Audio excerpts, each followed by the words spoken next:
प्यारे दोस्तों, बेटियां अल्लाह ताला की हमारे लिए एक रहमत है। पर अफसोस के लोगों ने आज अपने गलत ख्याल और रस्मों रिवाज की वजह से बेटियों को बोझ समझ लिया है। मगर आज की इस वीडियो में हम आपको एक बेटी का एक ऐसा वाकया सुनाने वाले हैं जिसको सुनकर आपका बेटी के लिए प्यार दोगुना हो जाएगा। प्यारे दोस्तों, आज की वीडियो आपके लिए बहुत खास है, इसलिए वीडियो को आखिर तक जरूर देखिएगा। और अगर आपको बेटियों से बहुत मोहब्बत है तो इस वीडियो को लाइक भी करें और अपने दोस्तों के साथ ज्यादा से ज्यादा शेयर भी करें ताकि ये वीडियो ज्यादा से ज्यादा लोगों तक पहुंच सके। तो चलिए दोस्तों, वीडियो का आगाज करते हैं।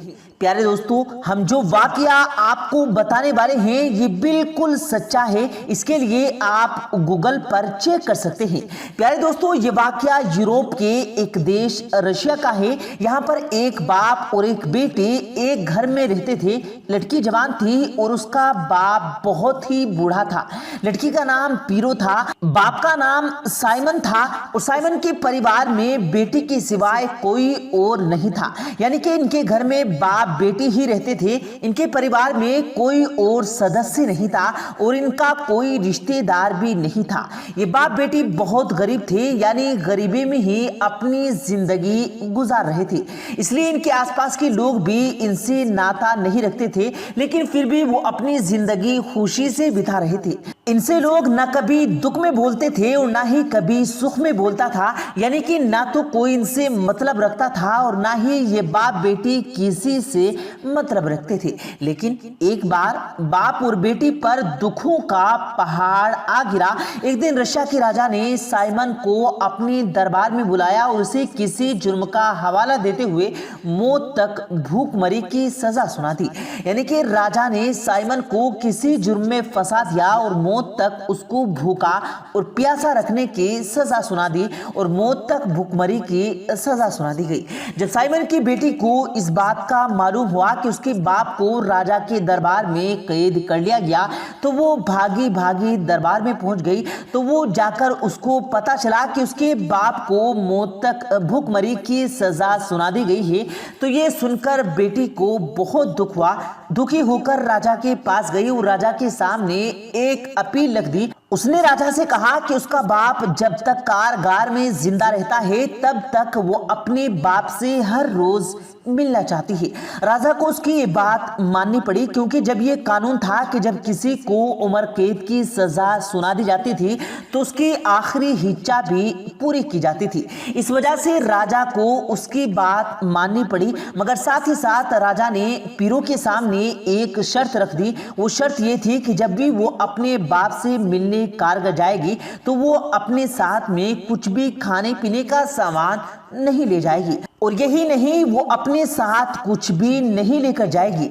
वो अपने बाप से मिलने जाएगी तो पहले पहरेदारों के द्वारा अच्छे से चेक किया जाएगा, उसके बाद ही वो अंदर जा पाएगी। हालांकि ये शर्त सुनकर पेरो मान गई, क्योंकि उसको अपने बूढ़े बाप से मिलना था। पेरो अपने बाप से मिलने रोज जाने लगी। जब वो चाहती तो पहले गार्ड उसको चेक कर लेती, कहीं वो अपने साथ कोई सामान लेकर तो नहीं जा रही। जब वो पेरो को चेक कर लेते फिर वो उसको अंदर जाने देते। अब पहली बार वो अपने बाप से मिलने पहुंची तो वो अपने बाप की हालत देखकर बहुत दुखी और परेशान हुई और वो घबरा गई कि जब वो अपने बाप के लिए अब क्या करे, क्योंकि जब उसने अपने बाप को देखा तो वो भूख और प्यास से तड़प रहे थे और वो अपनी बेटी की ओर लज्जा से देखने लगी। ये देखकर पीरो और ज्यादा घबरा गई। अब आप ये बात का अंदाजा लगा सकते हैं कि भूख और प्यास की वजह से जब इंसान की हालत ऐसी हो जाती है और किसी औलाद के सामने उसका बाप भूख और प्यास से तड़प रहा हो तो उस वक्त औलाद पर क्या गुजरती है। मगर उसके बाद पेरो ने थोड़ी हिम्मत की और सोचा कि अगर इस वक्त उसकी माँ यहाँ होती तो वो क्या करती। और पेरो अपनी माँ की आंख से अपने पिता को देखने लगी। फिर इसको एक आइडिया आया, अपने पिता को जिंदा रखने के लिए ऐसा काम दिखाया जो हमेशा हमेशा के लिए एक मिसाल बनकर रह गई। उसने अपने पिता को बहुजन प्राप्त करने के लिए अपना स्तनपान करने, यानी कि वो अपने पिस्तान से अपने बाप को दूध पिलाने लगी ताकि उसको पोषण मिलता रहे और वो जिंदा रहे। प्यारे दोस्तों, अब जैसा कि पिरोकी राजा से अपील की हुई थी कि वो हर रोज अपने पिता से मिलने आएगी, इस वजह से वो अपने बूढ़े बाप के पास आने लगी, उसको हर रोज स्तनपान कराने लगी। इसके लिए पिता को भोजन मिलता रहा और उसकी मौत नहीं हुई।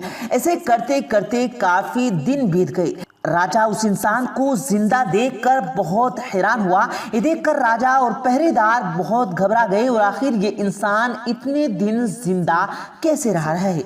इतने में तो बड़े से बड़े इंसान की हालत खराब हो जाती है और वो भूख और प्यास से दम तोड़कर मर जाता है। और जबकि ये तो एक बूढ़ा आदमी है और काफी दिनों से जेल में बंद है, इसने कुछ खाया पिया नहीं, फिर भी ये जिंदा कैसे रहा, यानी कि ये मरा क्यों नहीं।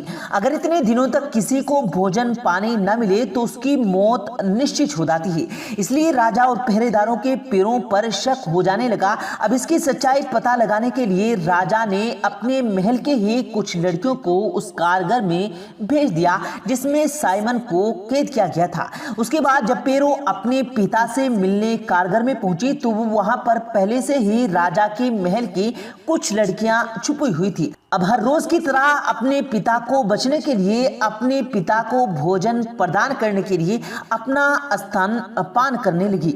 कारगर में छुपी उन लड़कियों ने इसको देख लिया, फिर उन्होंने राजा को जाकर सच सच बता दिया। जब राजा ने उन लड़कियों के मुंह से ऐसा सुना तो राजा बहुत हैरान हुआ और सोचने लगा कि एक बेटी अपने बाप को बचाने के लिए किस हद तक जा सकती है, अपने पिता को जिंदा रखने के लिए किस हद तक जा सकती है। ये सोचकर एक बेटी का ये काम देखकर राजा बहुत खुश हुआ और फिर उसने दोनों बाप बेटी को अपने पास बुलाया, फिर उन दोनों से माफी मांगी। उसके बाद राजा ने साइमन की सजा माफ कर दिया और यही नहीं, उस राजा ने उन दोनों को बाइज्जत बरी भी कर दिया। इस तरह से पेरो का अपने बाप के लिए इस तरह का प्यार हमेशा हमेशा के लिए मिसाल बनकर रह गया।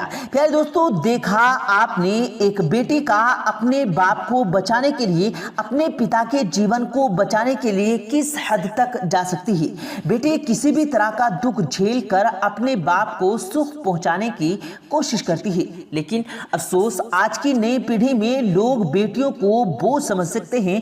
घर में जब बेटी पैदा हो जाती है तो कई कई दिनों तक घर में खाना नहीं बनता।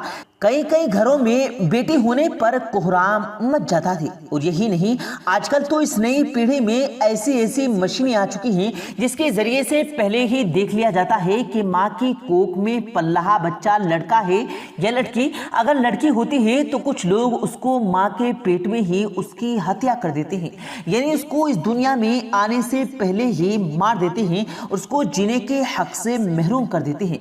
प्यारे दोस्तों, आज दुनिया में जिसे अपने ये बोझ समझती है, जिसको पैदा करने से कतरा रही है, जिसको पैदा होने से पहले ही मार दिया जाता है, जिसको बेटों से कम समझा जाता है, जिसको अपने हक से महरूम रखा जाता है, उसी बहन बेटी की तालीम, तरबियत और परवरिश करने वालों को इस्लाम ने जन्नत की बशारत सुनाई है।